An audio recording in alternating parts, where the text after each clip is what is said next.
আলোচনা করবো অ্যাওয়ারনেস এবং এঙ্গেজমেন্ট নিয়ে। ঠিক আছে, অ্যাওয়ারনেসটা কি? এই যে অ্যাওয়ারনেস মানে হচ্ছে সচেতন। এখানে কি বলছে, এই যে অ্যাওয়ারনেস আমরা ক্লিক করবো, এখানে দেখা যাবে show your ads to people who are most likely to remember them. তার মানে হচ্ছে তোমার অ্যাড গুলো সেই সব মানুষের কাছে শো করো বা দেখাবো যারা পরবর্তীতে তোমাকে স্মরণ করবে, মানে মনে রাখবে। মানে হচ্ছে আমি দেখালাম যে আমার এই নামে একটা, আমার হচ্ছে হং বং চং নামে একটা পেজ আছে, সে ভাই আমার হং বং চং এ আমি হচ্ছে ল্যাপটপ সেল করি।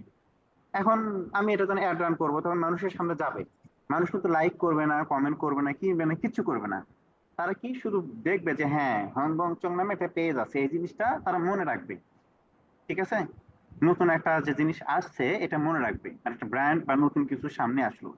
কিন্তু তারা কোনো লাইক কমেন্ট করবে না, শুধুমাত্র তাদের সামনেই ফেসবুক এটা প্লেস করবে। ফেসবুক এত বেশি স্মার্ট, সে কি করছে, প্রত্যেকটা মানুষকে ব্রেকডাউন করে ফেলছে। এবং ফেসবুক জানে যে কোন মানুষটা কেনে, কোন মানুষ কেনে না, কোন মানুষ উড়ে ধরে লাইক দেয়, কমেন্ট করে, কোন মানুষ তো লাইক কমেন্ট করে না, তারা শুধু দেখে এবং মনে রাখে। ঠিক আছে, এটা তারা করে। এবং এটা কাদের জন্য ভালো, এক নম্বর হচ্ছে রিচ। এই যে রিচটা কি এখানে বলছে, reach the maximum number of people who may be interested in your brand. তার মানে হচ্ছে সর্বোচ্চ সংখ্যক মানুষের কাছে আমার এই অ্যাডটা যাবে যারা সম্ভবত তোমার এই ব্র্যান্ড সম্পর্কে ইন্টারেস্টেড। এখন আমি যদি গেঞ্জি সেল করি, টি শার্ট, তাহলে এই অ্যাডটা সেই সব মানুষের কাছে যাবে তারা টি শার্ট ইন্টারেস্টেড, তারা নিত্য নতুন টি শার্ট ট্রাই করতে পছন্দ করে। আবার যদি আমি ল্যাপটপ সেল করি, সেসব মানুষের কাছে ল্যাপটপ যাবে যারা ল্যাপটপ নিয়ে ঘাটাঘাটি করে বা ল্যাপটপ ইন্টারেস্টেড। আমি কি বুঝতে পারছি এটুকু? হুম। আচ্ছা, এরপরে হচ্ছে, তারপরে যদি কারো কোনো তথ্য জানা থাকে, যে লার্ন মোর, আমি আবার একটু বলে রাখি, বিশেষ করে নাইনকে বলতেছি, ইংরেজি ছাড়া হ্যাঁ, এক ধাপও আগাইতে পারবে না। আমি আজকে শেখাবো সর্বোচ্চ 2 মাস, 2 মাস পর দেখবে সব চেঞ্জ হয়ে গেছে। হয়তো এগুলো সব চেঞ্জ পাবে, কিন্তু ছোটখাটো সামান্য একটা পরিবর্তন হয়েছে, তুমি ধরতে পারতেছো না। ঠিক আছে, এজন্য ইংরেজি হ্যাঁ। কিন্তু হুম। শিখবে। আচ্ছা, গেল। এরপর হচ্ছে ব্র্যান্ড অ্যাওয়ারনেস। অ্যাওয়ারনেস এখানে বলে দিচ্ছে reach people who are more likely to remember your brand. মানে সেসব মানুষের কাছে অ্যাড গুলো পৌঁছবে যারা সম্ভবত তোমার অ্যাডটাকে মনে রাখবে এবং পরবর্তীতে হয়তো কিনতেও পারে। তারপর হচ্ছে ভিডিও ভিউ। ঠিক আছে, এই যে এখানে হচ্ছে মানে ওয়াচ ইওর ভিডিও। এখন আমি হচ্ছে পছন্দ করি কার, এখন আমার সামনে যদি মোটরসাইকেল নিয়ে আসে আমি দেখবো না। আমি পছন্দ করি হচ্ছে, আমি প্রিফার করি হচ্ছে আইফোন, আমার সামনে যতই অ্যান্ড্রয়েড নিয়ে আসুক আমি দেখবো না। ঠিক আছে, এটা লোকগুলোকে হ্যাঁ। ভাগ করে শুধু তাদের সামনে এটা দেখাবে, এটা হচ্ছে মূলত অ্যাওয়ারনেস ক্যাম্পেইন। এরপর হচ্ছে ইনগেজমেন্ট। ইনগেজমেন্টে কি, এই যে আমি যদি এখানে ক্লিক করে এখানে লিখছে get more message, purchase through messaging, video views, post engagement, page like or event responses. তার মানে হচ্ছে আমি যদি এনগেজমেন্টে কোনো অ্যাড রান করি, তারা কি করবে, তারা বেশি বেশি আমাকে মেসেজ করবে, মানে তারা আমার সাথে ইনগেজ হবে, আমার সাথে যুক্ত হবে। এবং এরা বেশিরভাগ সময় সম্ভবত মেসেজের মাধ্যমে কেনাকাটা করবে, কিন্তু ওয়েবসাইট থেকে কখনো এরা কেনে না। অনেক মানুষ আছে তারা ওয়েবসাইট থেকে কেনে না, মেসেজে কেনে। এবং এরা হুম। অনেক সময় করে কি, অনেক সময় কেনেও না, শুধু ভিডিও গুলো দেখে ভাল লাগে। আমরা নিজেরা তো দেখি ফেসবুক স্ক্রল করতে হতে এই প্রোডাক্ট অনেক সুন্দর দেখি, কিন্তু আসলে আমরা কেনার সামর্থ্য নেই বা কেনার ইচ্ছাও নেই। এরকম হয় কিনা? হ্যাঁ, হ্যাঁ, প্রায় সময় হয়। পোস্ট এনগেজমেন্ট বলতে কি বোঝে, পোস্ট এনগেজমেন্ট হচ্ছে কোন একটা পোস্ট তাদের সামনে যাওয়ার পর ওরা কি করবে, লাইক করবে এবং কমেন্ট করবে। এটা হচ্ছে পোস্ট এনগেজমেন্ট। আর পেজ লাইক আর ইভেন্ট রেসপন্স, পেজ লাইক বলতে বুঝাইছে আমি যদি এনগেজমেন্টে ক্যাম্পেইন চালু করি, তাহলে এই মানুষগুলো যারা যারা আমার ব্র্যান্ড সম্পর্কে জানতে চায় বা এই প্রোডাক্ট সম্পর্কে ইন্টারেস্টেড, তারাই আমার পেজটা লাইক করবে। এখন যারা ফেসবুকে যে শুধু হুদাই ফানি ভিডিও বানায় বা ফানি জিনিসগুলো দেখে, তাদের সামনে কিন্তু এআই নিয়ে বা বিভিন্ন আর্টিকেল দিলে তারা পড়বে না। যারা বুয়েটে পরীক্ষার্থী, তারা যদি ফেসবুক চালায় তারা কি করবে, তারা হচ্ছে অপার বা বিভিন্ন ধরনের কোচিং রিলেটেড যে কন্টেন্ট গুলো বা চমক হাসান এদের কন্টেন্ট দেখবে। আবার যারা হচ্ছে যে আমরা যারা মার্কেটার, আমরা যে মার্কেটিং করবো, আমরা কি যার তার পোস্ট দেখবো? না, আমরা দেখবো আমাদের কম্পিটিটর যারা আছে তাদেরটা। ঠিক আছে, তো এখানে হচ্ছে হুম। গুড ফর কাদের জন্য, বেশি বেশি মেসেজ পাওয়া যাবে, ভিডিও ভিউ পাওয়া যাবে, লাইক কমেন্ট পাওয়া যাবে, এবং হচ্ছে তারা আমাদের পেজে লাইক দিবে। আমি কি বুঝতে পারছি?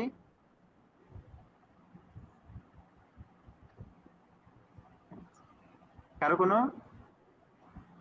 প্রশ্ন এইটুকুতে? না না, বুঝছি এটা। বাকিরা কই? হ্যাঁ ঠিক আছে, চালিয়ে যান। এবার আমি হচ্ছে হ্যাঁ অ্যাওয়ারনেস একটা ক্যাম্পেইন চালু করব। অ্যাওয়ারনেস ক্যাম্পেইন চালু করবো আমি একটু দেখাই। অ্যাওয়ারনেস যদি আমি এখানে দিয়ে যদি কন্টিনিউ করি, এর মধ্যে আরো বেশ কিছু জিনিস আছে। এখন আমি হচ্ছে এই যে ক্যাম্পেইন ডিটেইল দেওয়া আছে, বাইং টাইপ। আচ্ছা, এটার পরে আসি। এই যে এখানে বলছে কি অ্যাওয়ারনেস, ঠিক আছে, অ্যাওয়ারনেস। এখন আমি যদি এখানে শো মোর দেই, এই যে এখানে আরো অনেকগুলো অপশন আছে যে আমি কোথায় আসলে যাব, কি করব বা কি করব না, ঠিক আছে, এখানে সব দেওয়া আছে। এখন এই যে বাজেট ক্যাম্পেইন, এটা হচ্ছে বাজেট ইস্যু, এটা আমরা একটু পরে আসি, আমরা এখন অডিয়েন্স নিয়ে একটু কথা বলবো, ঠিক আছে। আচ্ছা, এখান থেকে আমরা যদি এই যে অ্যাড সেটে যাই, আমি তো শুরুতে তিনটে জিনিস দেখেছিলাম যে এখানে তিনটে জিনিস থাকে, একটা হচ্ছে ক্যাম্পেইন, একটা হচ্ছে অ্যাড সেট, এরপর হচ্ছে অ্যাড, ঠিক আছে। হুম তো আমরা কি করবো, এই যে অ্যাওয়ারনেস অ্যাড সেটে আসলাম। অ্যাড সেটে এসে এখানে বলা যায় যে পারফরমেন্স গোল।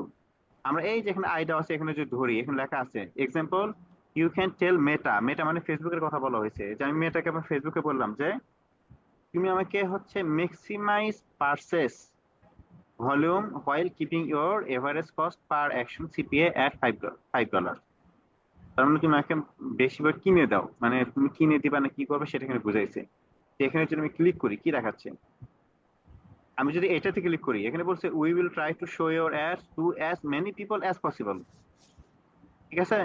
এটাকে আমরা রিচ বলবো, কি বলবো, রিচ। হ্যাঁ, এই যে রিচ, রিচ মানে হচ্ছে, আরে মানে অধিক মানুষের সামনে আমার একটা প্লেস করবে।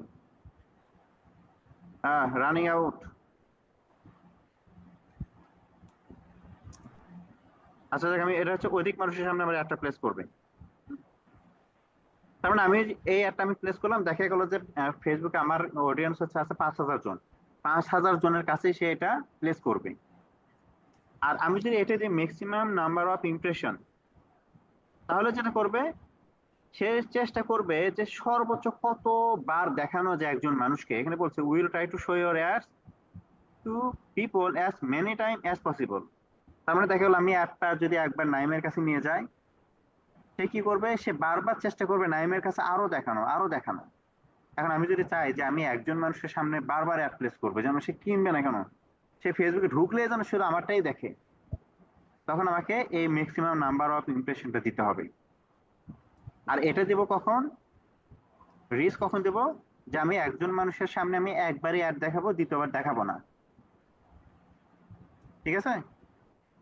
হুম আর 3 নাম্বার যেটা, এটা খুবই ইম্পর্টেন্ট একটা, এটা হচ্ছে আমরা এই অ্যাডটা দেখাবো সেই সব মানুষের সামনে যেন তারা আমার এই অ্যাডটা দেখেই মনে রাখতে পারে। এখন দেখা গেল যে একজন সকালবেলা হচ্ছে একটা লোক অফিসে যাচ্ছে গাড়িতে চড়ে, এখন ফেসবুক তখন কি করবে, যে আমি যদি এটা দেই, তখন কিন্তু ফেসবুক তার কাছে অ্যাডটা দেবে না, কারণ ফেসবুক জানে এই লোকটা গাড়িতে চলে যাচ্ছে, সে যদি স্ক্রলিং করে, সে অ্যাড দেখলেও সে বেশি মনে রাখবে না, কারণ সে অন্যদিকে চিন্তিত, সে কিন্তু মনে রাখবে না। কিন্তু সে তখন কি করবে, আহ এই অ্যাডটা তাদের সামনে প্লেস করবে যারা মনোযোগ সহকারে কন্টেন্ট দেখতেছে বা যারা এখন ফ্রি টাইম, ঠিক আছে। আচ্ছা,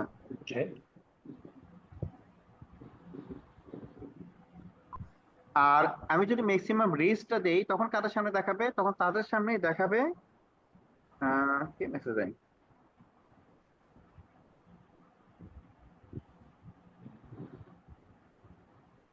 যে যারা আমার এটা মনে নাও রাখতে পারে, রাখতেও পারে মনে নাও রাখতে পারে, দেখানোর কথা তাই দেখাবে। এক্ষেত্রে আমাদের চেষ্টা করব এইটা দেওয়ার জন্য, তবে এখানে কিন্তু খরচের পরিমাণ একটু বেশি হবে, ঠিক আছে, কারণ এখানে 3 টাইপের অডিয়েন্স আছে, তার মধ্যে এই অডিয়েন্সটা সবচেয়ে বেশি হচ্ছে মূল্যবান। রিকল মানে তারা আমার অ্যাড দেখবে এবং আমাদের ব্র্যান্ডটা মনে রাখার সম্ভাবনা আছে, ঠিক আছে। হ্যাঁ, ইয়া মানে যাদের কাছে অ্যাভেলেবেল টাইম আছে বা দেখতেছে তাদের বা কাছে পারচেস করার জন্য হয়তো প্ল্যান করতেছে, এই ধরনের মানুষের কাছে এই অ্যাড গুলো প্লেস হবে। যারা এই ব্র্যান্ড মানে সিরিয়াস, শুধু তাদের সামনে। সিরিয়াস। আচ্ছা, এবার আমরা আমাদের এক্সেল শিট একটু ফিরে আসি। দেখা যাচ্ছে এক্সেল শিট। নো না, আচ্ছা ভালো কথা। এই অ্যাওয়ারনেস ক্যাম্পেইনে তো অ্যাড সেট করা যায়। তো ওই যে এঙ্গেজমেন্ট ক্যাম্পেইনটাও কি অ্যাড সেট করা যায় এভাবে? হ্যাঁ হ্যাঁ, সবগুলোতে তিনটে। এঙ্গেজমেন্ট বা সবগুলো, সবগুলোতে এরকম অপশন আছে, ওকে, বা সেল ক্যাম্পেইন। একটা হচ্ছে ক্যাম্পেইন, হ্যাঁ, ঠিক আছে, ক্যাম্পেইন, একটা অ্যাড হচ্ছে সেট, অ্যাড সেটস, আরেকটা হচ্ছে অ্যাড অ্যাড, সেট, অ্যাড, ওকে। ঠিক আছে। অ্যাডের কাজটা কি? অ্যাডের কাজটা কি? এটা আমরা পরে আলোচনা করবো, পরে একটা একটা করে আসি। ওকে, তাহলে আমরা কি দেখলাম, এখন আপাতত এনগেজমেন্টের কাজ হচ্ছে যে তারা আমাকে লাইক কমেন্ট দেবে, আর অ্যাওয়ারনেস এর কাজ হচ্ছে কি মানুষকে সচেতন করা, জানানো যে আমার এটা আছে। এই অ্যাওয়ারনেস এর মধ্যে আবার তিনটা জিনিস আছে। তিন জিনিস কি কি বললাম? একটা হচ্ছে রিচ, আরেকটা হচ্ছে ইমপ্রেশন, হুম, আচ্ছা ইমপ্রেশন মানে ভুলে গেলাম, আর আরেকটা হচ্ছে, ঠিক আছে। তাহলে রিচ কি, সর্বোচ্চ সংখ্যক মানুষের কাছে আমার একটা পৌঁছাবে। দেখা গেল আমার একটা হচ্ছে আমি আমি যদি রিচে দিই, তাহলে দেখা গেলো 50,000 জন মানুষের কাছে আমার একটা গেল, কিন্তু একবার করেই গেছে, হুম, ঠিক আছে। আমি কি বুঝতে পারছি? হ্যাঁ, হ্যাঁ বুঝতে হ্যাঁ পারছি। তার মানে হচ্ছে 50,000 বার যদি আমার একটা শো করা হয়, তাহলে সম্ভাবনা হবে একজন মানুষের কাছে একবারই এটা প্লেস হয়েছে। আর ইমপ্রেশন যদি 50,000 বার হয়, এমন হইতে পারে যে 20,000 জন মানুষের 25,000 জন মানুষের কাছে, আচ্ছা 25,000 বাদ দিলাম, আমি 10,000 কথা বললাম, ঠিক আছে, যে 10,000 জন মানুষের কাছে অ্যাড গেছে, তাহলে হুম, কতবার করে গেছে, এক একজন কয়বার করে দেখছে, করে 5 বার। পাঁচবার। তার মানে ঢুকছে আর দেখছে, ঢুকছে আর দেখছে। আর রিকল হচ্ছে দেখা গেল সেটা 10,000 জন হতে পারে, 20,000 জন হইতে পারে, 30,000 জন হইতে পারে। তাদের সামনে আমার একটা প্লেস করা হবে, যারা আমার এটাকে মনে রাখবে এবং পরবর্তীতে সে এসে খুঁজবে যে অমুক একটা ব্র্যান্ড দেখছিলাম, তারা তো এই প্রোডাক্টটা সেল করতেছে, দেখে আসি তো দেখি ওই প্রোডাক্ট আমার স্যুট করে কি না। আমরা তো মাঝে মাঝে এটা করি, যে হ্যাঁ ফেসবুকে একটা যে এই জিনিসটা দেখছিলাম, একটু দেখে আসি ওইখানে এই প্রোডাক্টটা আছে কিনা, আমরা করি কিনা। হ্যাঁ, এটা এটা হচ্ছে রিকল। অবশ্যই। এই তিনটা জিনিস হচ্ছে আমাদের থাকবে কিসের মধ্যে, এই অ্যাওয়ারনেস এর মধ্যে, ঠিক আছে। হ্যাঁ, হ্যাঁ, আমরা এনগেজমেন্ট একটু পরে কথা বলবো। এটা টাইম কতক্ষণ আছে? উম, আমরা শুরু করছিলাম 30, না আর অল্প সময় আছে। আচ্ছা, তাহলে আমরা বুঝলাম যে আমাদের এখানে এখন বাকি আছে কি কি, এটা একটু এখানে যেটা সেটা হচ্ছে আমরা এখন মেটা নিয়ে আলোচনা করতেছি, আমাদের টিম আর বিন এই দুইটা বাকি আছে, এটা নিয়ে আলোচনা করে ফেলবো। আর আমি তো ল্যান্ডিং পেজ নাই বানাচ্ছি, আমি নাই একটা বানাই দিলাম, এরপরে কিন্তু কাজগুলো শিখে ফেলতে হবে ধীরে ধীরে সবাইকেই, এটা খুবই জরুরি। হ্যাঁ, আর আরেকটা কথা বলি, এই অ্যাড জিনিসটা এমন, এটা কিন্তু আচ্ছা ফেসবুক, আরেকটা জিনিস কিন্তু হচ্ছে ভেরিফিকেশন, ফেসবুক প্রোফাইল ভেরিফিকেশন হয়েছে কিনা সবার? হ্যাঁ হয়েছে। নাইমের হয়েছে প্রোফাইল ভেরিফিকেশন? কোনটা? তোমার যে ফেসবুক, আমার প্রোফাইল, ফেসবুক এনআইডি দিয়ে প্রোফাইল আর কি? ফেসবুক হ্যাঁ, ভেরিফিকেশন করতে হবে। এনআইডি কার্ড দিয়ে। তোমরা একটু নাইমকে একটু হেল্প করবা। ভেরিফিকেশনের জন্য আমি অ্যাপ্লাই করছি, কিন্তু এখন পর্যন্ত আমি কোনো রেসপন্স পাই নাই। ফেসবুকে তো সাথে সাথেই হয়। হয়তো বা হয়ে গেছে, চেক করা হয় নাই মনে হয়। না না, আমারে 48 ঘন্টা টাইম দিছে।